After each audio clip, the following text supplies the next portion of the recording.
안녕하세요. 뉴스와 사람들입니다. 검찰이 작성한 이재명 대표의 구속영장 청구서에는 정성호 의원의 정진상, 김용 접견에 대해 다음과 같이 기재되어 있지요. 정진상, 김용에 대한 진술회유 시도 정황, 최근 피의자의 최측근으로 알려진 모 국회의원이 구속수감 중인 정진상, 김용과 접견 내용이 녹음되지 않는 장소 변경 접견을 신청하여 이들에 대한 회유를 시도한 바 있다. 이에 결론에는 피의자 스스로 또는 측근들을 통해 인적, 물적 증거를 인멸하였거나 향후 계속하여 이를 인멸할 우려가 현저하다라고 적시된 부분이 있습니다. 정진상 측 변호인인 조상호 변호사는 다음과 같이 입장문을 냈지요. 입장문: 검찰의 피의자 회유, 협박을 통한 형사 변론권 침해를 규탄한다. 정진상 전 정무조정실장과 변호인 측은 검찰 조사 과정에서 벌어진 면담 형식의 부적절한 조사와 회유, 변호인과의 이간질, 협박 등 헌법상 보장된 형사 변론권 침해 행위에 대해 강력하게 규탄합니다. 지난 2월 2일 정 실장은 서울중앙지검 반부패 3부의 소환조사를 받은 바 있습니다. 같은 날 정 실장은 위 검사실에서 9시 48분경 도착하였는데 아직 변호인이 도착하지 않았음에도 조사 담당 검사가 아닌 옆방 검사가 차담을 하자며 부른 뒤 정 실장과 일방 차담을 진행하였습니다. 정식 조사 시간 5분 전인 9시 55분경 변호인이 조사실에 도착하자 변호인 동석하에 이어진 면담에서 정 실장을 향해 정 실장 본인을 위해 뭐가 좋은지 생각해야 한다. 진실을 진술하여 달라. 면담도 구두조사의 일환이다. 라는 취지로 회유성 면담을 계속하였습니다. 이에 변호인이 10시 25분경 면담도 조사라며 조서로 남겨달라고 요청하자 면담을 종료한 바 있습니다. 검찰의 피고인 회유, 협박은 이에 그치지 않았습니다. 정 실장에 따르면 변호인이 화장실 이용 문제로 잠시 자리를 비운 사이 조사 담당 검사는 정 실장에게 변호사 너무 믿지 마라. 당신만 생각해라. 지금 변호사가 당신에게 도움이 되는지 잘 생각해라. 독방에 생활하나. 그래서 지금은 괜찮을지 몰라도 형 선고되면 멀리 지방교도소 가서 강력범들과도 혼방 생활을 할 수 있는데 괜찮겠나? 라며 피고인 정 실장을 회유, 협박하였다고 합니다. 이런 검사의 언행은 헌법상 형사변호사 제도의 근간을 무너뜨리는 반헌법적 위법 수사입니다.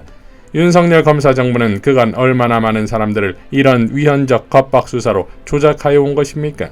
정 실장은 그 어떤 회유, 공작적 수사에도 굴하지 않고 오직 진실 그대로를 법정에서 드러낸다는 각오로 재판에 성실하게 임할 것을 다시 한번 밝힙니다. 정 실장과 변호인은 위와 같은 검찰의 위법 수사가 반복된다면 그대로 자시하지 않고 법에 따라 보장된 모든 조치를 취할 것임을 분명히 경고합니다. 아울러 최근 정성호 국회의원이 정 실장과의 장소 변경 접견 과정에서 정 실장을 회유하려 하였다는 검찰발 보도에 대해서도 깊은 유감과 우려를 표합니다. 정 실장은 정성호 의원과의 접견 과정에서 그 어떤 회유 제안도 받은 사실이 없었음을 단호히 밝힙니다. 정 실장은 정성호 의원으로부터 건강 염려와 함께 죄 없는 사람이 고생을 한다. 나도 변호사를 해봤지만 변호사에만 의존하면 안 된다. 본인이 기록을 전부 읽고 주장할 내용을 변호사에게 잘 얘기해야 한다. 사건 내용은 본인이 가장 잘 아니까 알리바이가 있으면 기억을 되살려서 변호사에게 말해줘야 한다. 건강 잘 챙겨라. 나도 푸시업을 매일 한다. 푸시업을 매일 하라. 이재명이 이 역경을 이기려면 김대중 대통령처럼 위대한 정치인이 될 수 있다. 라는 위로의 말이 전부였습니다. 그런데 검찰은 이재명 대표에 대한 구속영장 청구의 근거로 악용하기 위해 정 실장과 변호인의 대화 내용을 왜곡하고 이를 언론에 유출하였습니다. 검찰의 이러한 행위 또한 수사를 빙자한 검찰권의 남용이자 정 실장에 대한 심각한 불법 행위임을 지적하고자 합니다. 라고 밝혔습니다. 자, 이에 대해 서울중앙지검은 다음과 같이 반박했습니다. 면담은 정진상 전 실장이 동의한 상태로 진행하려다가 중단, 회유, 협박한 사실은 전혀 없었음. 출석이나 조사를 거부하기도 한 대상자를 회유, 협박할 리도 없음. 모든 정상적인 수사 절차에 악의적인 프레임으로 일관해 매우 유감임. 구체적인 내용은 밝힐 수 없으나 조서에 해당 경과가 정리되어 있음. 정성호 의원 관련은 업무 수행상 면담 내용이 모두 기록되어 있어 참여 교도관 조사를 통해서 재확인에 영장에 필요한 사항을 기재했다. 진술회유와 실체관계를 은폐 왜곡하도록 종용한 정황을 파악한 것임. 라고 밝혔습니다. 자, 이에 대해 조상호 변호사는 재반박했지요. 우선 정진상 실장은 출석이나 조사에 불응한 사실이 없습니다. 허위 해명에 깊은 유감을 표합니다. 조서에 해당 경과가 정리되어 있다는 것은 변호인의 항의로 면담이 종료된 후 면담이 있었다는 사실을 기재했을 뿐이고 면담에서 검사와 정 실장의 한 말은 기재되지 않았습니다. 검사는 면담을 구두조사라고 하고 조사 시 검찰 수사관 참여가 반드시 요구되는데 면담 자리에는 검찰 수사관이 동석하지 않았습니다. 조사 검사가 아닌 다른 검사가 회유 목적이 아니라면 무슨 목적으로 면담한 것인지 역으로 묻겠습니다. 라고 밝혔습니다. 자, 대단하지요? 정작 회유는 정성호 의원이 아니라 검사들이 했습니까? 이뿐만 아니라 구속영장 청구 사유가 대부분 엉터리인 이런 수준의 청구서를 작성했다는 건 그만큼 급했다는 거 아니겠습니까? 김건희 특검의 곽상도 50억, 폭망 중인 경제에 난방비 폭탄까지 이재명 구속영장 청구로 이슈를 뒤덮고 그리고 계속 뒤덮여 있기를 온갖 방법을 찾을 것이니 그 와중에 나온 대통령실의 영장 청구가 한 번으로 그치지 않을 것이라는 말도 이재명 이슈에 대한 종료가 아닌 지속의 의미가 아니겠습니까? 박성호 변호사는 이렇게 밝혔습니다. 이재명에게 영장 청구를 했다. 이 문제는 따로 살펴볼 예정이지만 일단 한마디만 해두면 검찰이 김건희 특검으로 코너에 몰려서 너무 빨리 마지막 카드를 쓰고 스스로 고립화되고 있다는 것이다. 라고 밝혔습니다. 자, 이종필 교수도 이렇게 밝혔지요. 증거인멸과 도주 우려가 전혀 없음에도 구속영장을 청구하는 것은 악마와 이미지 조작의 정치적인 의도 때문이겠지. 민주당 방탄국회라는 공격거리도 생기고 여기에 동조하는 정의당은 나중에 검찰이 무리하게 수사해서 말도 안 되는 혐의로 심상정 구속영장 치면 그때도 체포동의안 찬성표 던질 건지 궁금해지네. 라고 밝혔습니다. 자, 이정미 정의당 대표는 이재명 대표의 체포동의안과 관련하여 이렇게 발언했지요.